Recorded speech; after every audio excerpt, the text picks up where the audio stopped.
Мына ушунча ак көйнөк кийип турасыңар, бир маселе чечпей жүрөсүңөр ушунча жылдар. Эми сүйлөп атканда тосолуп каласың.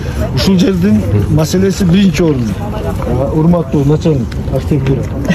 Жер аянты аныкталсын, жана ушул жердин келечектеги планы эмне болот экени баардыгы аныкталып, тегерегинде жашаган элдердин мыйзамдуу документтери колго тийсин. Сиз мына акимибиз жаңы келиптир.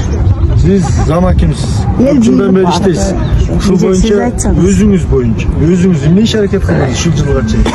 Akırkı 2 yıldan beri kıymıladınız mı? Şu yerde men mınандай hareket kıldım ile nar жағын көтөрө албай койдум деп айтыңызчы. Кайерге чейин бардыңыз сиz шуну боюнча?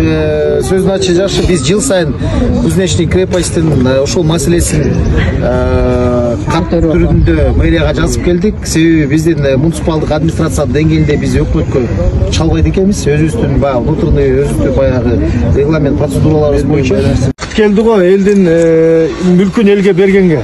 Ошол себептен президенттин тапшырмасын бир эле ген прокурор же Камчы Кыдышевич эмес, депутаттар да баардыгыбыз демилгелеп колго алып, аралап жүргөндө максатыбыз да ошол. Мына жерде албай турган болсо фильтрди коюп жакшынакай кылып силерге зыян жеткирбей турган кылабыз. Мына биздин экология министрлигинин алдында экотек инспекция бар, именно абаны булгап аткан боюнча штрафтар салынат.